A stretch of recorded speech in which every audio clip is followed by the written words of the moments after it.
যারা আপন বোনের সম্পদ দেন নাই আপনার জন্য জাহান্নাম। যারা আপন ফুফুর সম্পদ দেন নাই আপনার জন্য জাহান্নাম। যারা আপন ভাইয়ের সম্পদ দেয় নাই তাদের জন্য জাহান্নাম। যারা আপন স্ত্রীর মোহর আদায় করেন নাই তাদের জন্য জাহান্নাম অপেক্ষা করছে। বান্দার হক এগুলো। কার হক? বান্দা। আরো আছে, একটাই বললাম, বান্দার হক কমতি করা যাবে না, কমতি করা যাবে না। আপন বোন বাবার মৃত্যুর পরে ঠিক যা পায় তা পুরো দিতে হবে। শরীয়ত যেভাবে বলছে, এনে নয় ছয় করার, বাটপারি সিটারি করার কোনো সুযোগ নেই। আপন স্ত্রীর মোহর আদায় না করার কোনো সুযোগ নেই। আপন ভাইয়ের, বোনের, ফুফুর ইত্যাদি সম্পদ নয় ছয় করার কোনো অধিকার নেই। ওই লোক জালেম, ওই লোক একেবারে নিকৃষ্ট, একদম নিকৃষ্ট, একদম পচা মানুষ, একেবারে শ্রেষ্ঠ জালেম যে আপন জনের হক নষ্ট করে। আপন জনের হক নষ্ট করে। আপন বোন সম্পত্তি চাইছে, বাবার পৈতৃক ওয়ারিস সম্পত্তি নিবাগা, বইন বাগিনা আর আইতা না, আর আইতা না, আর খাইতা না আমগো ভাই, একবারে বুঝ করে নিগেবা নাকি? সারা জীবন বড় করলাম, ভাই হিসাবে আদর করলাম, বিয়ে শাদী দিলাম, অনার বাইছিল না। জালেম এই ডাকাত কি কইল? বেটা তো বোনের ব্যাপার বল, তো বেটা ডাকাত, তুমি এটা কি বললা?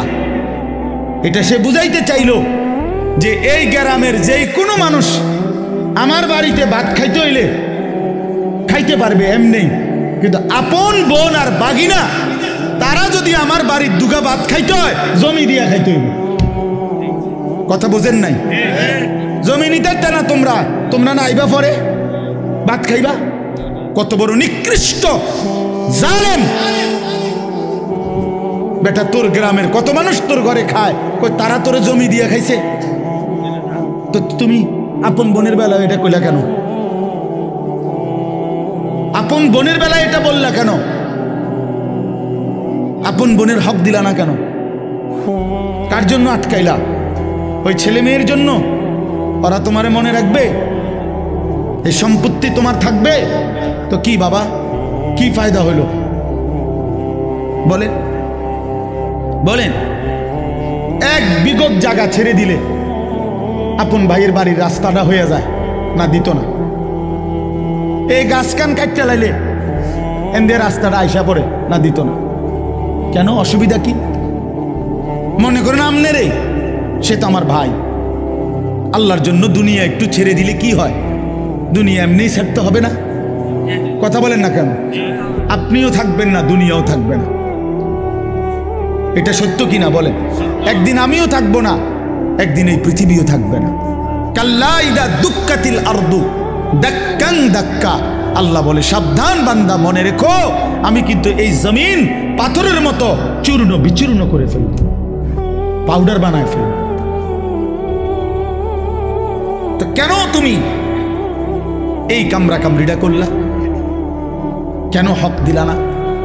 কেন আপনার ক্ষমতা দেখাইলেন? দলিলের মার ফেস আপনি বুঝেন, অথবা টেয়া দিয়া পয়সা দিয়া হদ্দার মাতব্বরের কইয়া বাটপারি করে আপনি নিয়ে নিলেন আর 2 শতক। তো কি বেশি কি নিলেন? 2 শতকের জন্য অনন্তকালের আখেরাত বরবাদ করে দিলেন।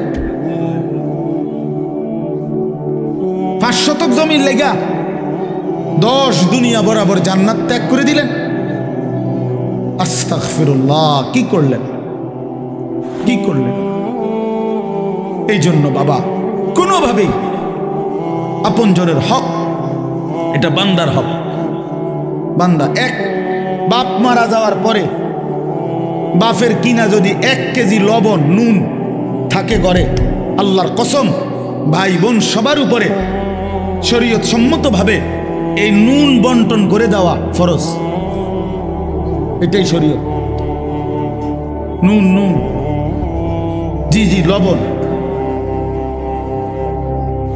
আপনি তো হুদা মনে করছেন জমি, বাড়ির ভিটা, এই যে বসত ভিটা যেটা, এটা 100 বোনের হক, ভাই বোন সবার হক। যেই জালেমরা আপন বোনকে বসত ভিটার থেকে বঞ্চিত করছে, ওরা জালেম, ওদের জন্য জাহান্নাম অপেক্ষা করছে। এটা নিজেরা কোত্থেকে এই গাঁজাখুরি কথা কোত্থেকে বানাইছে জিজ্ঞাসা করো, বলেন মিয়া, এখন প্রতিবাদ করেন। আমি আর কোনোদিন আসতাম না আপনার এলাকায়, কি হয়েছে কথা বলেন না, আর কোনোদিন নারে আসলাম না। আর কি আপনি বাঁচবেন কয়দিন, আমি আর বাঁচবো কয়দিন বলেন বাবা? আপনি বাঁচবেন কয়দিন, আমি বাঁচবো কয়দিন?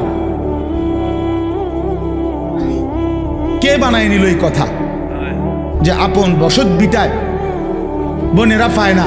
এত বড় মিথ্যা কথা, গাঁজাখুরি কথা আসমানের নিচে জমিনের উপরে পৃথিবীর কোনো কিতাবে নাই। এই সমাজের বানানো কথা এটা। আমি আমার বোনের সম্পত্তি যখন দিছি এই বসতের কসম আল্লাহ, আমার বোন অবাক, তিন বোন বোনেরা আমার বড় বোন কিতারে কস ভাই, এ কথাতে জীবনে প্রথম শুনলাম। আমি বলি 100 বোন, বাবার এই পৈতৃক যে ভিটা, এখান থেকে আপনারা আপনাদের অংশ নিয়ে যান। আপনি যদি বিশ্বাস না হয়, কারো দরকার আমার বোনের নাম্বার দেই, কালকে ফোন দিয়ে, হ্যাঁ চলেন। খামখেয়ালি মনে করছেন দুনিয়া? আপনিও মরে যাবেন, আমিও মরে যাব, দুনিয়াও থাকবে না, আমিও থাকবো না, তো হিসাব দিতে হবে না? কথা বলেন না কেন? তো কি মনে করছেন আখেরাত?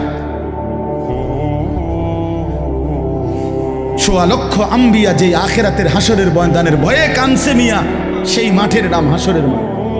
1.25 লক্ষ নবী, আদম থেকে রসুল সাল্লাল্লাহু আলাইহি সাল্লাম পর্যন্ত হাসরের মাঠের ভয়ে কানছে। রব্বি লা তুখজিনি ইয়াওমা ইউবাসুন ইয়াওমা লা ইয়ানফাউ ওয়ালা মালুন ওয়ালা বানুন। এই যে ইব্রাহিম নবী বলছে, আল্লাহ হাসরের ওই কঠিন ময়দানে আমি ইব্রাহিম রে বেইজ্জতি করেন না, দোয়া করছি। আপনার কাছে হয়তো মনে হইব এখন হুজুর ইডি কইয়া ওনার ফেস লাগাইলো সমাজটার মধ্যে। হ্যাঁ হ্যাঁ, আমি এক জায়গায় বিয়ের সুন্নত তরিকা বলছি, আর হুজুর অনিডি নতুন করে কইয়া ফেস লাগাই।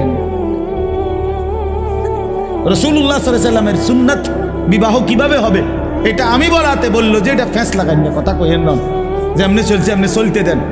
যে বেটা বলছে বেটার এখানে টাই পরা, স্যুট পরা, পরে আমি বললাম আঙ্কেল অবশ্যই আমি ফেস লাগানো ঠিক হবে না, এই জন্য আমি দয়া করে বিয়েটা পড়াইলাম না, আমনে মেহেরবানি করে বিয়েটা পড়ান। বাবুরে আমি দুগা ভাত খেতে মাইছি, ভাত আল্লাহর রহমতে খাইছি, খানা শেষ হয়ে গেছে, আমি যাই। এইবার হুজুর আমরা কি আর এটি পারি? আমি এতক্ষণ পণ্ডিতি করলেন কেন বেটা ফাজিল? কথা বলেন, আপনি না কইলেন, আমি আমারটা কইলে ফ্যাস লাগবে সমাজে, তো আপনি করেন, আপনি বিয়ে পড়ো, আমার সমস্যা, আমি তো ভাত খাইছি, দইও খাইয়া লাইছি, আমার বুঝ হয়ে গেছে, আমি যে খানার বুঝ পাইছি, তো সারছে তো। হ্যাঁ, এই জন্য বাবা আমি হয়তো একটু শক্ত বলে ফেললাম আর কি, কিন্তু মনে কষ্ট নিয়েন না। আপনি বরঞ্চ ভাবতে শিখেন, বিষয়টাকে পজিটিভ দেখেন, ইতিবাচক দেখেন, যে আহা আসলে তাহলে আমার কি করা উচিত, ঠিক কিনা বলেন না কেন? 5 শতক জমি কমে গেলে জিফুত মরতো না, আখেরাত বাইচা যাবে। 10 শতক জমি কম পাইলে সন্তান মরবে না। আমরা 5 ভাইয়ের জন্য আমার বাবা কোনো ঘর করে দিয়ে যায় নাই। 2008 সালে আমার আব্বা ইন্তেকাল করছে, 2009 সালে না 2015 সালে, 2015 সালে, আর এখন 2024, 9 বছর। এই 9 বছর আগে আমার আব্বা ইন্তেকাল করছে, যখন আমরা 5 ভাইয়ের কারো কোনো ঘর ছিল না। কিন্তু এই 9 বছরের ব্যবধানে বাবার ইন্তেকালের পরে আমরা 5 ভাইয়েরই আলাদা আলাদা জমি কিনা বিল্ডিং আছে, আলহামদুলিল্লাহ। তাহলে বাফ করে দিয়ে যায় নাই বলে সন্তান করতে পারবে না, এটা কোনো কথা না। বরং 5 জনের। আমার সব ভাই কোনো ওয়াজ করে না, সব ভাইয়ের আলহামদুলিল্লাহ আল্লাহ ঘর করবার তৌফিক দিছে আলাদা আলাদা। তাইলে আমি আপনাদেরকে বুঝাইতে চাই, আপনি কেন হারামের মাধ্যমে সুদ দিয়া, ঘুষ দিয়া, বাটপারি, সিটারি কইরা, মিথ্যা বইলা, দলিলের মধ্যে 2 নম্বরই কইরা, আমনে এতেরে দিয়া, হেতেরে দিয়া, ওইতেরে দিয়া, ওইতেরে দিয়া, এতগুলো বাটপারি কইরা, আহা বান্দা, আয় আল্লাহর বান্দা, কার জন্য রাইখা গেল? নিজের আখিরাত বরবাদ করে দিলা। কার জন্য রাইখা গেলে এই 10 শতক জমি? এত সিটারি করলা, এতটি দলিলের মধ্যে এতগুলো ফেঁস লাগাইয়া এই কদ্দুর জমি উদ্ধার করলা, বিনিময়ে আজ কার জন্য রেখে যাচ্ছ? তোমার না বলে? কবরে যাওয়ার দিন নাফরমান নিচ্ছ না কেন জমি? এই নাফরমান, এই না বলে তোর 10 শতক জমি নেস না কেন? গুলো বলে নাও না কেন? এটা না তোমার? এই তাল গাছিটার লাগে না 30 বার মেল করলা, এটা নেও না কার? এত কষ্ট করে তাল গাছ উদ্ধার করলা, এটা থুয়ে যাও কা? ইয়াকুলু ইবনু আদামা মালি ওয়া মালি। আল্লাহ নবী সাল্লাল্লাহু আলাইহি সাল্লাম বলেন, আহা বনি আদম সারাদিন বলে আমার মাল, আমার মাল, আমার মাল, আমার মাল। ওয়া হাল্লাকা ইবনা আদামা মিন মালিক। হায় বনি আদম, তোমার মাল কোথায়? নবীজি বলতেছে ওয়া হাল্লাকা আইন, তোমার মাল কোথায়? বা তোমার মাল কেবল 3টা। রাসূলুল্লাহ সাল্লাল্লাহু আলাইহি সাল্লাম বলেছে তোমার কেবল 3টি। মা আকালতা ফা আফনাইতা, যা তুমি সরাসরি খাইছো, তুমি খাইছিলা, এটা তোমার। আও লাবিস্তা ফা আবলাইতা, যেটা সরাসরি গায়ে দিছো, তুমি গায়ে দিছো, এটা তোমার। আও তাসাদ্দাকতা ফা আমদাইতা, যেটা আল্লাহর রাস্তায় দান করছো, সদকা করছো, মসজিদে, মাদ্রাসায়, মাহফিলে গরিবকে, অসহায়কে, বঞ্চিতকে, দুস্থকে আল্লাহর পথে খরচ করছো, এটা আখিরাতে জমা হয়েছে, এটা তোমার। কয়টা হলো? আল্লাহর কসম নবী বলছে এই 3টাই তোমার। ওমা সিওয়া যালিকা, আর বাকি সব ফাজাহিবুন, তোমার থেকে চলে যাবে। ও তারিকুহু লিন্নাস, মানুষের জন্যই রেখে যাবে, মানুষের জন্যই রেখে যাবে। শুধু শুধু ভুল করলা বান্দা, এতগুলো মিথ্যা বলা দরকার ছিল না, এতগুলো বাটফারি করার দরকার ছিল না, এত সিটারি করার দরকার ছিল না। এই কদ্দুর জমির লেগে, এ কয়টা টাকার জন্য, এ কদ্দুর ঘরের ফার্নিচারের জন্য এত মিশা কথা কইতে হয় না। 50 বছর সুদ খাইয়া, 30 বছর বাটফারি ব্যবসা কইরা, 50 বছর পর্যন্ত হালাল হারাম রোজগার কইরা কি কামাই করছে? 1 সেট সোফা বানাইছে, 6টা টেবিল, আর 6টা চেয়ার, একটা ডাইনিং টেবিল, 4খান খাট, 2টা আলমারি, একটা ফ্রিজ, আর 2 ডজন কাছের প্লেট, 1 ডজন চার কাপ, 6টা নুনের বাড়ি, 4টা বাথরুমের মধ্যে 4টা বদনা, লোডা লোডা, আর কি তা ফাঙ্গাস, তেলাফিয়া, দুন্দুল, করলা, ধন্যতা, কাঁচামরিচ, খিরা, টমাটো, ঠিক না, পাতাকপি, ফুলকপি, আর কি আর কি? এ সবই মালের দাম হইতো না 50 লাখ? কথা বলেন না কেন? আপনার ঘরের যে সামান, এ সবটির দাম 50 লাখ হবে? তো এই 50 লাখ টাকার জন্য এতগুলো মিথ্যা বললেন? এই 50 লক্ষ টাকার জন্য এত টাকা সুদ খাইলেন? এই 50 লক্ষ টাকার জন্য এতগুলো ওজনে কম দিলেন? আহা, এতগুলো মিথ্যা, খুব বেশি কি কামাই করলেন? এই বাপ, একটা লোক বলেন, বুঝতে শিখেন, খামখেয়ালি মনে করেন না। আপনি ভাবেন না আপনি কি করছেন কামাইটা? একটা ছেলে নামাজ পড়ে না, একটা মেয়ে পর্দা করে না, জিফুত নাতি নাতনি কেউ আল্লাহর কোরআন কদুর সাইয়াও পড়তে পারে না, এতগুলো নাফরমান ঘরে ঘুমায় 6 জন 7 জন, একটাও ফজরের নামাজ খুদার 365 দিনের 1 বছরে কোনোদিন ফজরের নামাজ পড়ে না। এই জানোয়ার পাইলা কি ফায়দা হইল? কথা বলেন না কেন? কি ফায়দা? কি বলেন? আপনারা বলতেছেন জিরো। যে খাট বানাইলেন 70,000 টাকা দিয়া, ওই খাটে যে ছেলেটা ঘুমায় ওই সারা রাত মোবাইলে উলঙ্গ ছবি দেখে। এই জানোয়ারের জন্য বানাইছেন খাট? এ তো জানোয়ার, এ তো মানুষের বাচ্চা না। 365 দিনে খোদার একটা বছরে যে কোনোদিন ফজরের নামাজ পড়লো না, এটা মানুষের বাচ্চা হয় কেমনে? এটা মুসলমানের বাচ্চা কেমনে? কথা বলেন। একজন প্রতিবাদ করেন মিয়া, তারা ওই মানুষের বাচ্চা কেমনে? ওই হাইওয়ানরে জিজ্ঞাসা করেন, তোর কোনো আল্লাহ নাই, তোর কোনো রসুল নাই, তোর জন্য কেউ কাঁদে নাই? 23 বছর তোর জন্য তোর রসুল কাঁদছে। তায়েফের পাথরের আঘাতে পিঠটা চালনির মতো ছিদ্র বানায় ফেলছে। ক্ষুধার কষ্টে পেটে পাথর বাঁধছে 2টা। উহুদের দান দান শহীদ করা রক্তে উহুদের মাঠে নবী পড়েছিল ঘন্টার পর ঘন্টা। 3 মাস ঘরের চুলায় আগুন জ্বলে নাই। নবী বলবে, উম্মত এত কাঁদলাম, সারা রাত চোখের পানি ফেলে এশার পর থেকে ফজরের আজান পর্যন্ত নবী সাল্লাল্লাহু আলাইহি সাল্লাম উম্মতের জন্য কাঁদছেন, চোখের পানি ফেলছেন, দোয়া করছেন। বিনিময় উম্মত এই জিন্দেগি, এই আমল নামা। কোনদিন ফজরের নামাজ নাই, 30 বছর মিথ্যা, 40 বছর হারাম, 60 বছর বয়সও বিড়ি সিগারেট, 60 বছর বয়সও চায়ের দোকানে আড্ডা, টেলিভিশন আর নাচ গান। 40 বছর ঘরে প্রতিদিন রঙিন টেলিভিশন চলল, স্ত্রী বেপর্দা, মেয়েটাও বেপর্দা। হাই উম্মত, এ কি আমল নামা? আল্লাহর কসম, নবীজির কাছে তো উম্মতের আমল নামা দেখানো হবে। এই বাপ, নবী সাল্লাল্লাহু আলাইহি সাল্লাম তো উম্মতের আমল নামা দেখবে। তো এই আমল নামা দেখলে কসম আল্লাহর, নবী চোখের পানি ছেড়ে দিবে আর কাঁদবে আর বলবে, উম্মত আমি শ্রেষ্ঠ নবী, তুমি আমার শ্রেষ্ঠ উম্মত। এই নিয়ে আমল নামা। আমি এই আমল নামা নিয়ে আল্লাহর সামনে কেমনে দাঁড়াবো? তোমার জন্য কেমনে সুপারিশ করবো? উম্মত কি বলবো? আমি কিভাবে মুখ দেখাবো? তুমি আমার এত বড় বেইজ্জতি কেমনে করলে? কি ব্যাপার?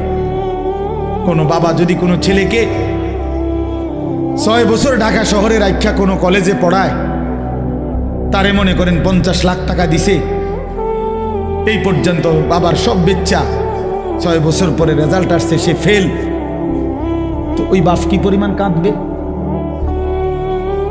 যে কি রে বাপ, আমার গত 6 বছরের এই রক্ত পানি করা টাকা, ঘাম বেজানো কলিজা ছেঁড়া টাকা, তোদের সুখের জন্য আমি 12 বছর বিদেশ করছি, তোদের সুখের জন্য আমি 28 বছর বিদেশ থাকলাম, কোনোদিন সুখ কি দেখি নাই।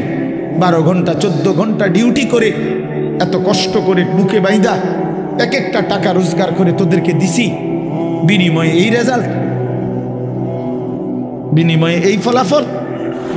ওই বাবা কাঁদবে কিনা বলেন? ওই মা কাঁদবে কিনা বলেন? তো রাসূলুল্লাহ সাল্লাল্লাহু আলাইহি সাল্লাম কাঁদবে না? বলবে, উম্মত 23টা বছর কাইদা, চোখের পানি ফেলে, রক্ত জড়িয়ে, পেটে পাথর বাইদা, ক্ষুধার কষ্ট সয়ে, বিনিময়ে এই আমল নামা পাইলাম।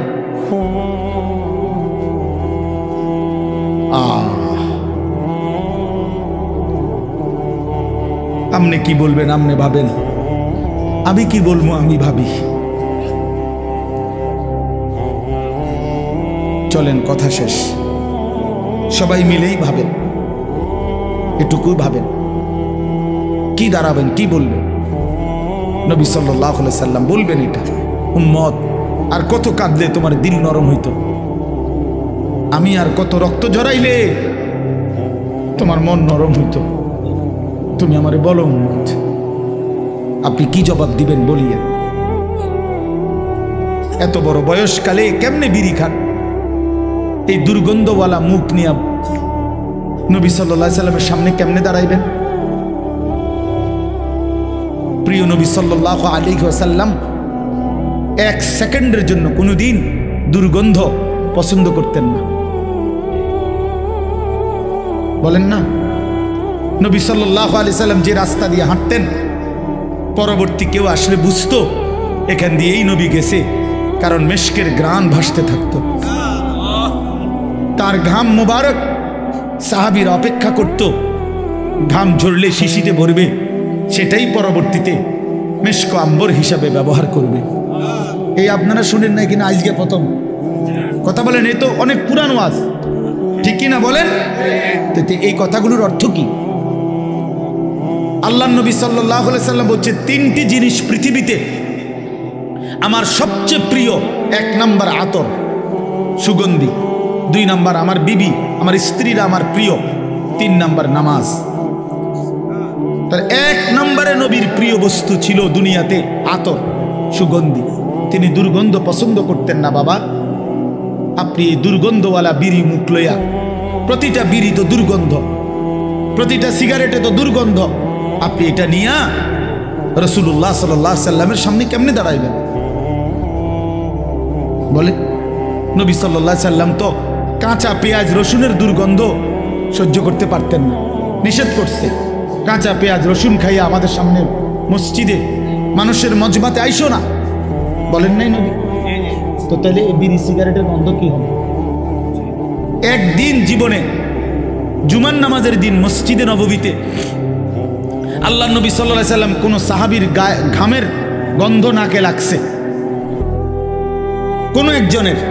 আল্লাহ নবী সাল্লাল্লাহু আলাইহি সাল্লাম বলছেন, গোসলুল জুমআতে ওয়াজিবুন আলা কুল্লি মুহতালিম। হাদিস, জুমার নামাজের দিন গোসল করা প্রত্যেক প্রাপ্তবয়স্ক ব্যক্তির উপরে বাধ্যতামূলক। একদিনেরও ঘামের গন্ধ নবী পছন্দ করে না। যিনি এত পবিত্র, এত পরিষ্কার, এত সুগন্ধিময় ছিলেন, তার সামনে কেমনে দাঁড়াইবেন? ও বাবা, বলেন না কেন? আপনার বিবেককে বলে গেল, উড়াইয়া দিয়েন না কথা। কিছু সালাক আছে, গিয়া পরে করবো, কথাটি বালাই কইছে, আমরা লাগেই তো কয়, বুঝি তো পারি না, মানলে তো ভালো হইতো আসলে, কিন্তু আলাস পাট ফারি আলাপ আলাপ করে, ওটা মস্কারি করে। বুঝি তো আমরা তো কইছি, কথা তো বালাই কইছি, মানলে তো বালাই হইতো, ফারিদ না, ফারিদ না, ভাতের থালা খাইতে রে, ভাত ভাত খানা, ভাত কতটি খাইয়া আবার চা দোয়ানে গিয়া আবার পেঁয়াজু খায়, আলুর চপ খায়, আবার বন খায়, আবার চা খায়, আবার বিড়ি খায়। একটা ছোট্ট কথা মনে রাখবেন, যে কোনো কেউরে জিজ্ঞাসা করেন, একজন ডাক্তারকে জিজ্ঞাসা করেন, বিড়ি সিগারেটের মধ্যে কোনো পুষ্টিও নাই, কোনো আপনার শরীরের ক্ষুধা নিবারণও হয় না, পুষ্টিকর কিছুও হয় না। তো যেই খাবারের মধ্যে কোনো পুষ্টিও নাই, কোনো ক্ষুধাও নিবারণ হয় না, আল্লাহর কসম, আল্লাহর কসম, এটা জাহান্নামী খাবার। এটা কোরআন শরীফের আয়াত, এটা জাহান্নামীদের খাবার। লা ইউসমিনু ওয়ালা ইউগনি মিন জু'। এইটা যেই খাবার শরীরে পুষ্টি যোগায় না, অথবা ক্ষুধাও কি করে না, নিবারণ করে না, কোরআন শরীফে আছে, এই খাবার জাহান্নামীদের খাবার। এরপরেও যদি কারো বিবেকে না হয়, তা এবারে কি তা করো, এবারে বিরিয়ানি খাবাই ছেড়ে দেন, আর কি এবারে বিড়ি আমরা ধরাইবই। হ্যাঁ, আরে কত মান আমরা বুঝি না, আরে হুজুর রাখো নাম, এতে কত মোটা তাজা হুজুর দেখছি বেটা, দেড় বুড়া হুজুর আইছে এনে, আমার মতো ডাকাইতে সরাইব, লড়তাম না বেটা, যে রুম আছি এ রুমে থাও, বেশ তো দিলে দোক, না দিলে না দোক, এসব বললে উড়াইয়া দিয়েন না।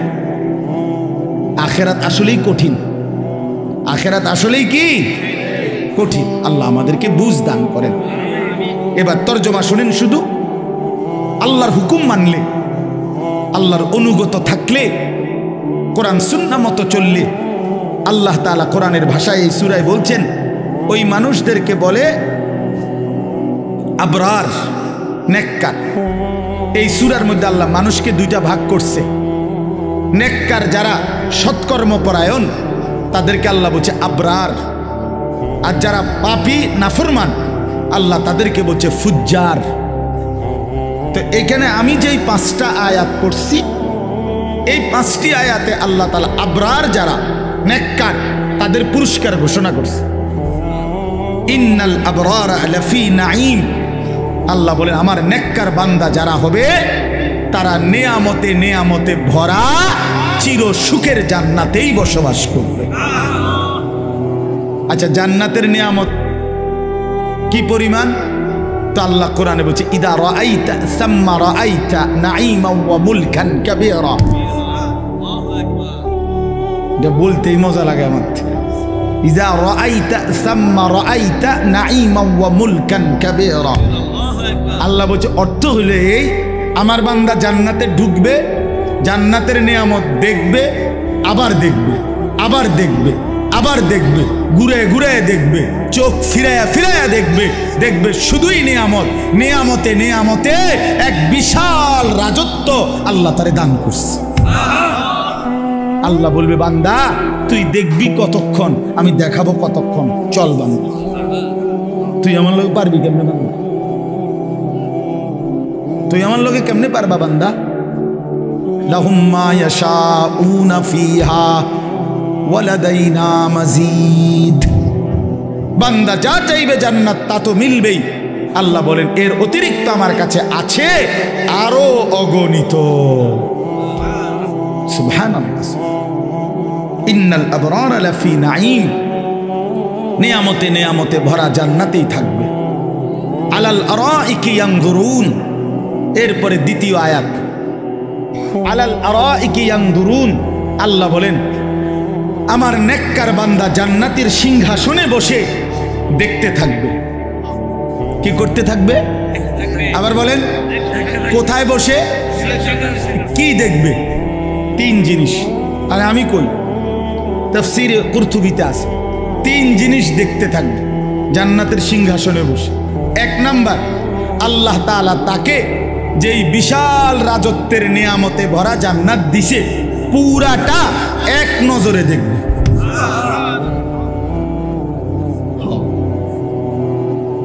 এক নজরে দেখবে। এখন কেমনে দেখবে তাহলে এক নজরে? নিশ্চয়ই জান্নাত হলো 10 হাত বাই 10 হাত মতো, নাহলে দেখবো কেমনে? জান্নাত যদি পুরা বাঙ্গরা ইউনিয়ন হয় আমরা কেমনে দেখবো? তা জান্নাত তো নিশ্চয়ই কি কুড়া খালের সমান। কিতা 2টা রুম আর একটা বারিন্দা। সবচেয়ে ছোট জান্নাত 10 দুনিয়া বরাবর। সবচেয়ে ছোট, সবচেয়ে ছোটটা এই 10 দুনিয়া বরাবর জান্নাত সে এক নজরে জান্নাতের সিংহাসনে বসে দেখতে থাকবে। যদি বলেন এটা কিভাবে সম্ভব, তা আমি বলি দোয়া করেন আল্লাহ আমারও জান্নাত যেন দেয়, আমনেরও যেন দেয়। দুজনে মিললে আমরা একসাথে দেখা আমনে আমারে বুঝাই কইবেন, আমি আমনে বুঝাই কইব। আল্লাহ কবুল করেন, নিয়ত করেন, আমিন বলেন। ওমা আল্লাহর কাছে জান্নাত চাইবেন না? জান্নাত তো আমগুলো লেগে বানাইছে আল্লাহ, ইমানদারের জন্য বানাইছে না? নাইলে আমি কেমনে কইতাম এটা কিরকম হইব, কেমনে দেখবো? আমি কি মিশনিটা দেখছি না? এই জন্যই বললাম একসাথে যদি আল্লাহ আমগরে জান্নাতি বানায় তা আমিও দেখুম, আপনিও দেখবেন, আমি আপনার বুঝাই কম, আপনি আমার বুঝাই কইবেন। আলাল আরাইকি ইয়ানজুরুন, এইলো 1। 2 নাম্বার, জান্নাতি ব্যক্তি জাহান্নামের দৃশ্য, আযাবের দৃশ্য জান্নাতের সিংহাসনে বসেই সচক্ষে দেখতে পাবে আর চিৎকার দিয়া বলবে হায় মাওলা আপনার কত বড় দয়া, আপনি আমারে কি জঘন্য ভয়ানক জাহান্নাম থেকে বাঁচায় দিলেন। এই কয়টা হলো? 3 নাম্বার। 3 নাম্বারটা কই? আল্লাহু আকবার। 3 নাম্বার হইল একটু জিরান, তারপরে কই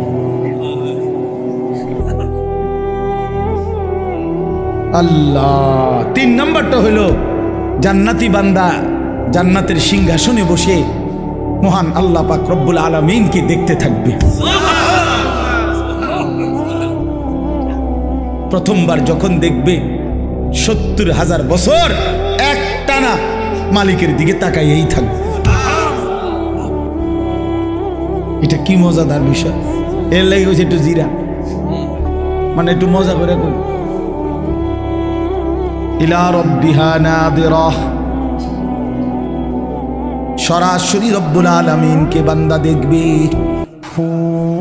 আলাল আরাইকি ইয়ানজুরুন ইলা রাব্বিহি আযজা ওয়া জাল। জান্নাতি বান্দা সিংহাসনে বসে মহান আল্লাহ পাককে সচক্ষে দেখবে। ৭০,০০০ বছরের জন্য জান্নাতের সব নিয়ামত ভুলে যাবে। জান্নাতের হুরেরা টানাটানি শুরু করবে। হে আল্লাহর বান্দা জান্নাতি, আমাদেরকে তো ভুলেই গেলেন, আমাদের দিকে তো ফিরেই চাচ্ছেন না।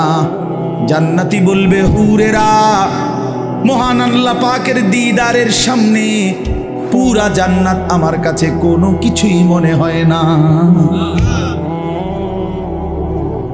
আলাল আরাইকি ইয়ানজুরুন, এই হলো ২ নাম্বার। ৩ নাম্বার, তাহলে ৩টা। নিজের জান্নাত পুরাটা দেখবে, জাহান্নামীদের আযাবের দৃশ্য দেখবে, আর মহান আল্লাহ পাককে দেখবে। ঠিক আছে না মৌলানা? মনে রাখবে। এই যে মৌলানাও, আমি যখন সোনাকান্দা মাদ্রাসায় নতুন আসি তখন এই শেষ, মানে হেগো পড়া শেষ বছর, আমিও মাত্র আসছি। তো কিছুদিন, হয়তো অল্প কিছুদিন আমার ক্লাসও ছিল। বাকি অনেক সুন্দর বয়ান করে, আল্লাহ ভালো করেন, তৌফিক দান করে। তাইলে আলাল আরাইকি ইয়ানজুরুন তারিফু ফি ওয়ুজুহিহিম নাদরাতান নাঈম। আল্লাহ নবীকে বড়, নবীজিকে আল্লাহ বলতেছে, বন্ধু শুনেন, জান্নাতি বান্দাকে আপনি যখনই দেখবেন 24 ঘন্টা তার চেহারার মধ্যে হাসি, আনন্দ, প্রফুল্লতা, চির সজীবতা বিরাজ করছে। 1 সেকেন্ড কোনো ক্লান্তি, বিরক্তি, পেরেশানি, অস্থিরতা বলতে কিচ্ছু না। তারিফু ফি ওয়ুজুহিহিম নাদরাতান নাঈম। হ্যাঁ, আচ্ছা, এই যে বাহিরে যারা এতক্ষণ ধরে ধরে, এরা এই বেশরমরা কেমনে আইয়া বইব এখন? না না, এগো, আচ্ছা, এগো তো একটা চোখ শরম তো আছে মানুষের না। এখন যখন বসবে, এখন মুনাজাতের টাইমে এরা এগো লজ্জা লাগবে না? শরম কম হইলে যা হয় আর কি, লজ্জা কম থাকলে যা হয়। আস্তাগফির। ইউসকাউনা মির রাহিকিম মাখতুম, এই শেষ। এবার আরে 2 আয়াত এবার শুনেন। আল্লাহ বলেন, জান্নাতি বান্দাকে পান করানো হবে শরাব, জান্নাতি সুস্বাদু পানীয়, মাখতুম মোহরাঙ্কিত, সিল মারা। এ কথাটা আমি এমনি বুঝাই আগে, তাহলে বুঝবেন ভালো।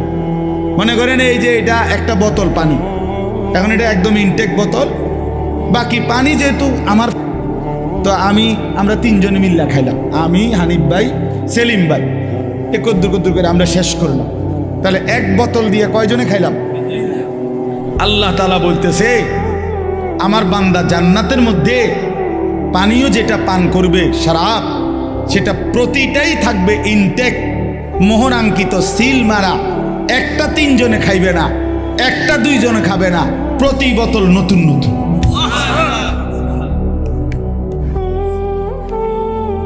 মাখতুম, প্রত্যেক বোতল সিল মারা, মোহর মারা, ইনটেক। হ্যাঁ, 3 জনে ভাগ করে খাওয়ানোর মতো জান্নাত। আল্লাহ বলে, কস কি বান্দা, এটা জান্নাত দেখি সাপের বাজার নেই। আমার মাদ্রাসা আছে না,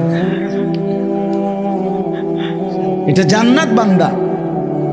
এখানে আমার বান্দা রাহিকিম মাখতুম, মোহরাঙ্কিত, সিলগালা করা, মোহর মারা পানীয় প্রতি বোতল প্রতি গ্লাস নতুন নতুন শরাব পান করবে। খিতামুহু মিস্ক, এই শেষ আয়াত আল্লাহ তাআলা বলেন এই মোহর যেটা মানে সিল যেটা দিয়ে আটকায় রাখছে আর কি বোতলটা, এটা যখনই উঠাবে প্রতি মোহর সরাইলেই পুরা চতুর্দিক পুরাটা মাজমা মিস্ক আম্বরের ঘ্রাণে ভরে যাবে। খিতামুহু মিস্ক, খিতাম মানে এই মোহর মানে মুখাটা, সিল যেটা মারছে আর আটকায় রাখছে যেটা, এটা খুললেই কি বের হবে? মিস্কের ঘ্রাণ। ওয়াফি যালিকা ফালিয়াতানাফাসিল মুতানাফিসুন। এই শেষ কথা হলো আল্লাহ এবার উপদেশ দিচ্ছে, অতএব আমার বান্দা এমন চমৎকার জান্নাতের জন্যই তোমাদের প্রতিযোগিতা করা উচিত। বুঝছেননি বাংলা কথাটা? এমন সুন্দর জান্নাতের জন্যই, এমন চমৎকার মজাদার জান্নাতের জন্যই তোমাদের কি করা উচিত? প্রতিযোগিতা। তাফসিরে মাআরিফুল কোরআনে লিখছে, হে আল্লাহর বান্দা, আল্লাহ বুঝাইতে চাচ্ছে অতএব হে বান্দা, দুনিয়ার জন্য প্রতিযোগিতা কইরা কোনোই লাভ নাই। একটা সূক্ষ্ম কথা শুনেন, আমার কাছে খুব ভালো লাগছে এই কথাটা, যে লিখছে দুনিয়ার জন্য প্রতিযোগিতা কইরা সর্বোচ্চ চেষ্টা করে যে প্রথম হবে, ফার্স্ট হবে, সেও মরে যাবে, যে লাস্ট হবে সেও মরে যাবে। জিতলেও কবরে, হারলেও কবরে, তো লাভ হইল কি? বুঝেন নাই কথাটা? এটা দারুণ কথা না? মানে দুনিয়া আমি একবারে ঠিক আছে, আমি 1 নম্বর ধনী হইছেন তো তাহলে মরবিন নি আগে এটা কথা, তো লাভ হইল কি? আর 1 নম্বর হইয়া কি লাভ হইল? এমন যদি হইতো যেহেতু আমি ফার্স্ট হয়েছি আমার মরণ নাই, বাকি যারা লাস্ট হয়েছে তারা মরে যাবে, এরা যেহেতু পাস করছেন। তাহলে দুনিয়ার মধ্যে কোনো প্রতিযোগিতা করে লাভ নাই, দুনিয়া নিয়ে কারাকারি করে লাভ নাই। জিতলেও মরে যাবা, হারলেও কি ফার্স্ট হইলেও কবরে, লাস্ট হইলেও কি কবরে। অতএব যেটা আমার থেকে চলেই যাবে, যেটাকে আমি ছাড়তেই হবে, তার জন্য প্রতিযোগিতা না করে ওয়াফি যালিকা ফালিয়াতানাফাসিল মুতানাফিসুন, আল্লাহ বলে জান্নাতের জন্য প্রতিযোগিতা করা উচিত। লিমিসলি হাদা ফালিয়ামালিল আমিলুন, এই জান্নাতের জন্য তোমাদের নেক আমল করা উচিত। ফালিয়ারগাবির রাগিবুন, আগ্রহ উদ্দীপনা তোমাদের থাকা উচিত। আল্লাহ আমাকে তৌফিক দান করেন, আমাদের সকলকে তৌফিক দান করেন। আল্লাহ তাআলা এই মাহফিল, এই মাদ্রাসা, এই হেফজখানা কবুল করেন। আমার প্রিয় ভাই বন্ধু হাফেজ মাওলানা কারি আবু হানিফ, আমরা বন্ধু, ছেলেবেলায় একসাথে পড়ছি ব্রাহ্মণবাড়িয়া দারুল আরকাম মাদ্রাসায়। সেই থেকে উনিও আমারে খুব মহব্বত করে, আমিও মহব্বত করি। এই 17ই ডিসেম্বর শেষ বয়ানটা উনি নিছে, নিয়ে এবারে আসমানে দিছে না চাঁদের দেশে দিছে মাহফিলটা। আমি কখন জিগাইও না, ওই যে আমার বন্ধু যে, এই জন্য আমি জিজ্ঞাসাও করি না। এমনি তো আমি সব মাহফিল জিজ্ঞাসা করি, কিন্তু এইটা কিছুই বলি না। ঠিক আছে ভাই, হানিফ ভাইয়ের মাহফিল এটা, সে যেখানে মনে হয় দিব, একখানে মনে আছে। তো পরে শুনি এই 2 দিন আগে মনে হয় আমারে, হ্যাঁ হ্যাঁ ওই আমাদের কুড়াখাল মাহফিলের দিন বলতেছে, হুজুর এখানে আপনার আরেকটা বয়ান আছে। আমি কি জানি, আমি তো কইতারি না, কোথায় বয়ান কয় যে 17ই ডিসেম্বর হানিফ ভাইয়ের যে বয়ান এইটা। ঠিক আছে, আলহামদুলিল্লাহ, কোনো অসুবিধা নাই। আল্লাহর কথা বললেই লাভ, ঠিক কিনা বলেন? কবি ইধার কবি উধার, কখনো একদিকে কখনো সেদিকে, কখনো নিচে কখনো উপরে, কখনো দুয়ারে দুয়ারে। আল্লাহর কথা বললেই লাভ, আল্লাহর কথা শুনলেই লাভ, আল্লাহর পথে আসলেই লাভ। ধাক্কা ধাক্কি না করি ভাইয়া বাপ, চলেন সবাই জান্নাতি হো। জান্নাত অনেক বড়, এই আমরাই মানুষই গুণ জান্নাতে ঢুকলে আর তো লোক ঢুকতে তো না, মনে হয় না, ঠিক না? কথা বলেন না কেন? মানে আমরা এই কয়েকজন জান্নাতে যদি ঢুকে যাই, এরপরে তো আর বনবাহী লোক ঢুকতে পারতো না, আর তো জায়গা হইতো না, তো আর অসুবিধা কি? সংকীর্ণতার কি দরকার? জান্নাত তো অনেক বড়, অনেক বিশাল জান্নাত, অনেক বিশাল জান্নাত। জান্নাতি বান্দা কোরআনে আছে আর তাফসিরে আছে, একসাথে 70,000 জান্নাতি হাত ধরাধরি করে দরজা দিয়ে যখন ঢুকবে, আল্লাহর কসম কেউ কারো পিছনে দ্বিতীয় জন হবে না। বুঝছে না সেলিম? কি হবে না? না না, দ্বিতীয় জন না, মানে তুমি আগে এরপরে আবু বকর, এমন না তো। এটা কেমন দরজাটা? হ্যাঁ বুঝছেন? এটা দরজাটা কত বড়, পাল্লাটা কত বড়, জান্নাত কত বড়। দরজা তো স্বাভাবিকভাবে ভিতরের রুমের তুনো ছোট হয় নাকি দরজা বড় রুম ছোট? এমন তো না। না না, দরজার চাইতে রুম বড় না তো? তাহলে দরজাই যদি হয় এই সাইজ, ও ভিতরের অবস্থা কি তা? আমি এইটা বুঝাইতে চাইছি। 70,000 ইমানদার ঢুকতে কেউ কারো দ্বিতীয় হবে না, একসাথে ঢুকবে।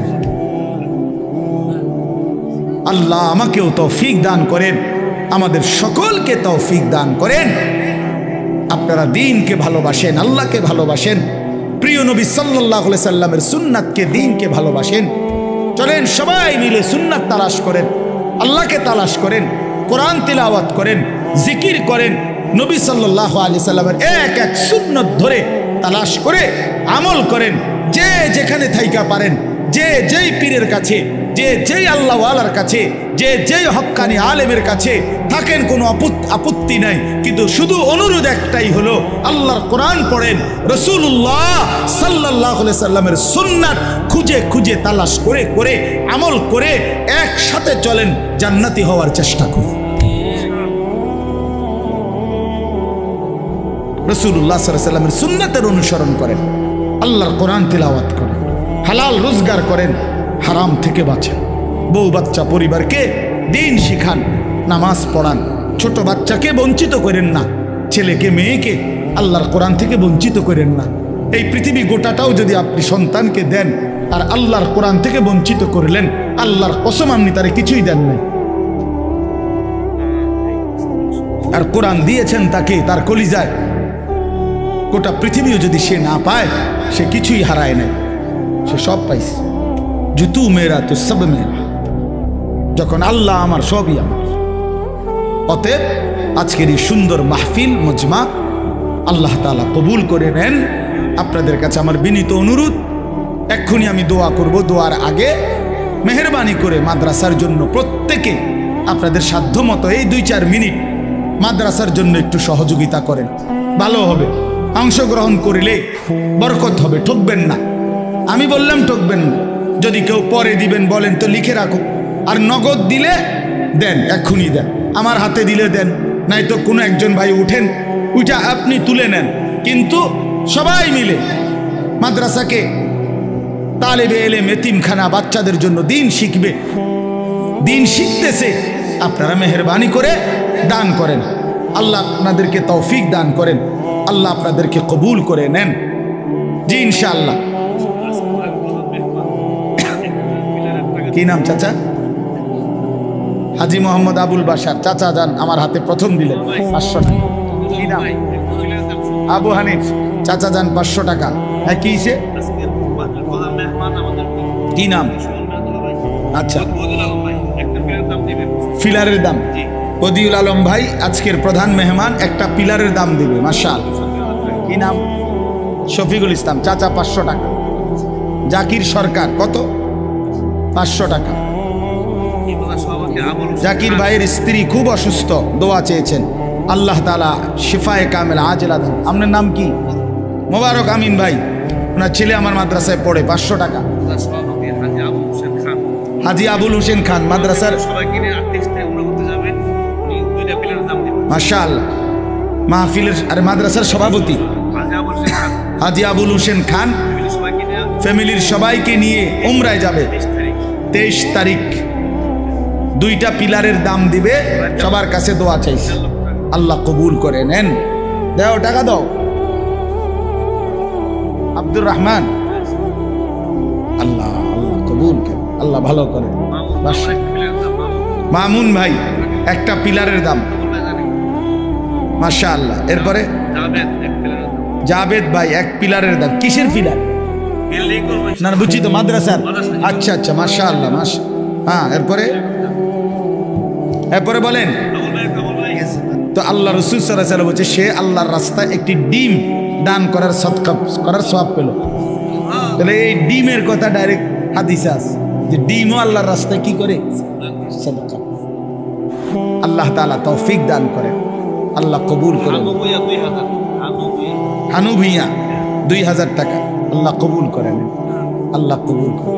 ধরেন এই ভাইকে দেন, যে ভাই নিতে চাইছে, আল্লাহ আপনাকে উত্তম ভাবে কবুল করে নেন।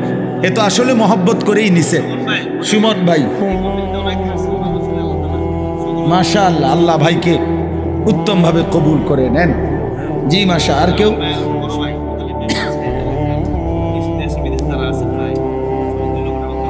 মাশাআল্লাহ মাশাআল্লাহ।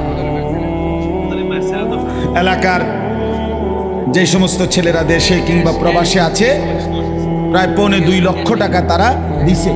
আল্লাহ কবুল করে নেন, আল্লাহ কবুল করে, মাশাআল্লাহ। এরপরে বলেন আর কেউ? ছেলেরা, ছোট ভাই বা কিশোর জওয়ান, তোমরা দিতা না কিছু? দেও ভাই। মামুন খান 10,000 টাকা আল্লাহ কবুল করেন, নগদ, আলহামদুলিল্লাহ। এরপরে আর কেউ? আর কেউ বলেন? আমি তো কালেকশন করতে জানি কম, ঠিক আছে, এরপরও বলি। বলেন বাবা, বলেন, বলেন ইনশাআল্লাহ, বলেন, হিম্মত করেন। আল্লাহ তাআলা আপনাদেরকে তৌফিক দান করেন। বলেন। আমি তো আপনাদেরই মানুষ, মুরাদনগরেরই মানুষ, বাড়িয়ে না লাগসাম মানুষ তো আমি মুরাদনগরের। কায়ুম খান 21 বছর ধরে যেখানে প্রতি বছর আসি এই অঞ্চলে, তা আপনাদের মানুষ না আমি? আব্দুল কাইয়ুম খান 2000 টাকা আল্লাহ কবুল করেন, মাশাআল্লাহ। এরপরে বলেন বাবা, আর কেউ দিবেন? এবার নগদ দেন, বলেন ইনশাআল্লাহ। 500 টাকাই দেন, 200 টাকাই দেন, 100 টাকাই দেন, 1000 টাকাই দেন, আল্লাহর জন্য ঠকবেন না ইনশাআল্লাহ। যাও ভাই, ভিতরে ঢোকো না ভাই। ছেলেরা তোমরাও দাও, আয় 10 টাকাই দাও, 10 টাকা দাও, 100 টাকা দাও, বরকত হবে, কেউ ফিরাই দিও না,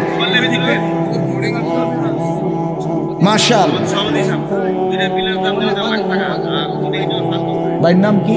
আবেদ, হাজি আবুল হোসেন খান। ভাই ইনশাআল্লাহ 5 বস্তা চাউল দিবেন, আল্লাহ আপনি কবুল করে নেন, মাশাআল্লাহ মাশাআল্লাহ। দেন ইনশাআল্লাহ। কই মাদ্রাসার কেউ ঢুকুক? আরে কোনো উস্তাদ নাই মাদ্রাসার? মাশাআল্লাহ। ডিমের টাকা দিয়ে দিছে সুমন ভাই 2000 টাকা, আল্লাহ কবুল করে। আপনি ডিম তো বাজ্যা খাইব না, রোদে শুকিয়ে খাইব, এত টাকার ডিম বেডি দিয়ে হয়তো এটা কদর তো বুঝতে না করবো না। একটা কাজ করি সুমন ভাই, ঠিক আছে, আমি একটা নিলাম, আপনি একটা নেন, আমার একটা হাদিয়া দেন, আল্লাহ আপনাকে কবুল করে নেন। এই 2000 টাকা শহীদ ভুঁইয়া 2000 টাকা আল্লাহ কবুল করে নেন, আলহামদুলিল্লাহ। আরো কেউ বলেন? বলেন। মা বোন যদি কেউ থাকেন আপনারাও দেন, আল্লাহ আপনাদেরকেও তৌফিক দান করেন। মা বোনদের মধ্যেও কেউ থাকলে বলেন, কাউরে দিয়া খবর পাঠান। বাবুল খান 200 আল্লাহ কবুল করে নেন।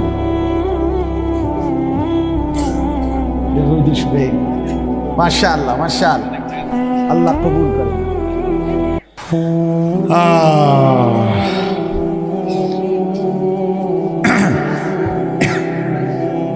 এ মেহমানরা বসেন, যারা মেহমান বসেন। হ্যাঁ, না না, কিছু তো শ্রোতা আর কিছু তো মেহমান।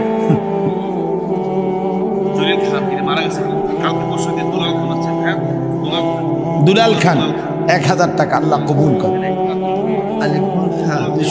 আলী আকবর খান 200 টাকা আল্লাহ কবুল করেন, আলহামদুলিল্লাহ। ও মাশাআল্লাহ, আপনারা তো অনেক দিচ্ছেন, মাশাআল্লাহ মাশাআল্লাহ, আল্লাহ আপনাদেরকে কবুল করেন।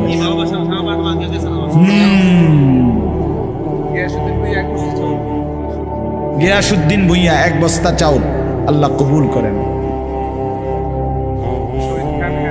শহীদ খান 1000 টাকা।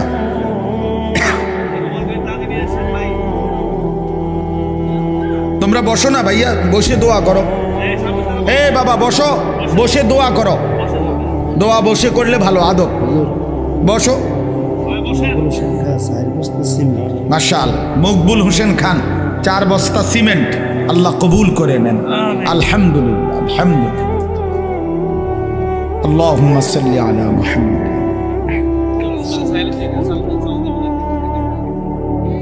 দিবে, অবশ্যই দিবে, দেবার সময় দিয়ে যাবে আপনার কাছে।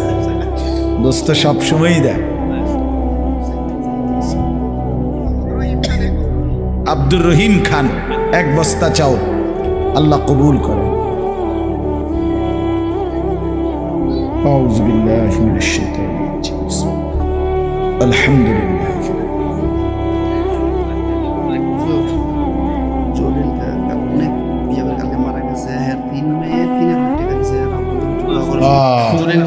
আব্দুল জলিল খান, যিনি পরশু কালকে মারা গেছেন, ওনার 3 জন মেয়ে বাবার জন্য দোয়া চেয়ে 3 জনে 3000 টাকা দিছেন, আল্লাহ কবুল করেন। আল্লাহ বোনদেরকেও মাফ করুন। মাশাআল্লাহ, অনেক দিছেন আপনারা, অনেক দিছেন।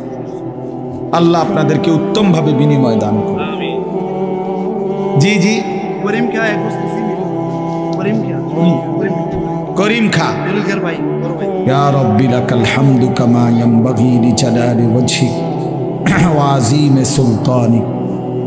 মুসাল্লি আলা মুহাম্মাদিন কামা হুয়া আহলুক ওয়া ফাআল বিনা খায়রান কামা আনতা শানুক। ইয়া আরহামার রাহিমিন, ইয়া আরহামার রাহিমিন, ইয়া আরহামার রাহিমিন। রব্বানা যালামনা আনফুসানা ওয়া ইল্লাম তাগফির লানা ওয়া তারহামনা লানাকুনান্না মিনাল খাসিরিন। রব্বানা আতিনা ফিদ দুনিয়া হাসানা ওয়া ফিল আখিরাতি হাসানা ওয়া কিনা আযাবান নার। রব্বিরহামহুমা কামা রব্বায়ানি সগীরা। রব্বানা হাব লানা মিন আজওয়াজিনা ওয়া যুররিয়াতিনা কুররাতা আ'য়ুন ওয়াজআলনা লিল মুত্তাকিনা ইমামা। মাওলায়ে কারীম, আপনি মাফ করে দেন। রাত অনেক গভীর, আল্লাহ আপনি মাফ করে দেন। পেছনের জিন্দেগির সমস্ত নাফরমানি মাফ করে দেন। আগামী জিন্দেগি আপনি সুন্দর করে দেন। ঈমান আমলের দৌলত দান করেন, তাকওয়া তহারত দান করেন। আল্লাহ ইজ্জত আফিয়ত দান করেন, হিম্মত ইস্তেকামত দান করেন। সেজদাওয়ালা কপাল বানিয়ে দেন, কাঁদনেওয়ালা চোখ বানিয়ে দেন, জিকিরওয়ালা জবান বানিয়ে দেন, মোহব্বতওয়ালা দিল বানিয়ে দেন, সুন্নতওয়ালা জীবন বানিয়ে দেন।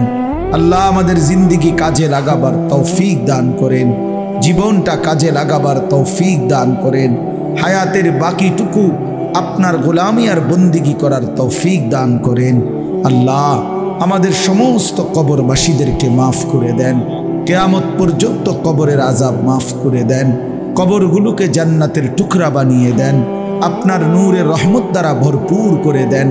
আল্লাহ এই মাদ্রাসা গড়তে গিয়ে প্রথম দিন থেকে এই পর্যন্ত জায়গা দিয়ে, জমি দিয়ে, টাকা দিয়ে, পয়সা দিয়ে, বুদ্ধি দিয়ে, পরামর্শ দিয়ে, আজকে সহ যে যখন যেভাবে দান করেছে, আয় আল্লাহ সকলকে উত্তম বিনিময় দান করেন। যারা কবরে চলে গেছে তাদেরকে মাফ করে দেন। আমরা যারা বেঁচে আছি আমাদেরকে হেদায়েত দান করেন। আয় আল্লাহ মাদ্রাসার तमाम জরুরত আপনি পূরণ করে দেন। মাদ্রাসার যেই ভবনের কাজ হবে আপনি আপনার গায়েবের খাজানা থেকে অভাব পূরণ করে দেন। আল্লাহ আপনার যেই বান্দারা দান করবার জন্য ওয়াদা করেছে, দিয়েছে, সকলকে কবুল আর মনসুর করে নেন। প্রত্যেকের নেক মাকসাদগুলো আপনি পূরণ করে দেন। অসুস্থ বিমারি যারা শিফায়ে কামেলা আজেলা দান করেন।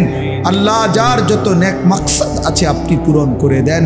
আল্লাহ প্রতিটা টাকা দান করতে গিয়ে কেউ কারো না কারো দোয়া চেয়েছে, কারো না কারো জন্য নিয়ত করেছে, কারো মায়ের জন্য, কারো বাবার জন্য, কারো বিবির জন্য, কারো ভাই বোনের জন্য, সন্তানদের জন্য, কেউ জীবিতদের জন্য, কেউ মৃতদের জন্য, কেউ অসুস্থদের জন্য। আল্লাহ আপনি তো শুনেছেন, আপনি তো দেখেছেন। আয় আল্লাহ প্রত্যেকের নেক মাকসাদ আপনি পূরণ করে দেন। প্রত্যেককে তার চাওয়া মতো উত্তম বিনিময় দান করেন। আয় আল্লাহ হালাল রোজগার করার তৌফিক দান করেন। হারামের প্রতি লোকমা থেকে আমাদেরকে হেফাজত করেন। আল্লাহ এই মাহফিল খানা কবুল করে নেন। জওয়ান যুবক ছেলেগুলোকে নামাজি বানিয়ে দেন, চরিত্রবান বানিয়ে দেন। বাবা চাচা বয়স্কদেরকে আরো বেশি নেক আমলের তৌফিক দান করেন। ওলামায়ে কেরামকে হায়াত দারাজ করেন। আমাদের মাঝে মিল মোহব্বত দান করেন, আন্তরিকতা ভালোবাসা দান করেন। আল্লাহ আপনার জন্য, রসুলে পাক সাল্লাল্লাহু আলাইহি সাল্লামের মহব্বতের জন্য আমাদের জিন্দেগি সুন্দর করবার তৌফিক দান করেন। আয় আল্লাহ, আয় আল্লাহ, যে কথাগুলো হয়েছে আমাকেই আমল করার তৌফিক দান করেন। আল্লাহ এই মাদ্রাসা খানা কবুল করে নেন, এই এতিমখানা আপনি কবুল করে নেন, এই হাফিজিয়া মাদ্রাসা আপনি কবুল করে নেন। আল্লাহ, আয় আল্লাহ, যাদেরকে পাগড়ি দেয়া হলো তাদেরকে হক্কানি রব্বানি হিসাবে কবুল করে নেন। তাদের মা বাপ খানদানকে মাফ করে দেন। বাকি ছাত্রগুলোকেও কবুল করে নেন, আরো ওস্তাদদেরকেও কবুল করে নেন। আল্লাহ প্রিয় ভাই আবু হানিফ ভাইকে ইখলাস ও তাকওয়া দান করেন। আল্লাহ তার সঙ্গী সাথীদেরকে ইখলাস ও তাকওয়া দান করেন। আয় আল্লাহ আমার নূর আলম ভাই, সেলিম ভাই সহ আল্লাহ সকলকে কবুল করে নেন। মাওলানা আবু বকর, মাওলানা রুহুল আমিনকে আল্লাহ আপনি কবুল করে নেন। উম্মতের ফিকির করার তৌফিক দান করেন, মানুষের খেদমত করার তৌফিক দান করেন। মাদ্রাসা কমিটির সাথে সদস্য ভাই যারা, আল্লাহ প্রত্যেককে কবুল আর মনসুর করে নেন। সভাপতি, সহসভাপতি, সেক্রেটারি, ক্যাশিয়ার সহ কমিটির প্রতিটা সদস্যকে আল্লাহ মাদ্রাসার জন্য কবুল করে নেন। আল্লাহ যে যেই নিয়তে দোয়া চেয়েছে আল্লাহর ঘর জিয়ারত করতে যাবে, আপনি সহি সালামতে নিরাপদে আপনার ঘরের জিয়ারত, মদিনার রওজা পাকের জিয়ারত নসিব করে দিয়েন। আল্লাহ আমাদের প্রত্যেককে কবুল আর মনসুর করে নেন। রব্বির হামহুমা কামা রব্বায়ানি সগীরা। সুবহান রাব্বিকা রব্বিল ইজ্জাতি আম্মা ইয়াসিফুন ওয়া সালামুন আলাল মুরসালিন ওয়ালহামদুলিল্লাহি রাব্বিল আলামিন। বাবা চিল্লায়েন না, মেহেরবানি করে ভাই।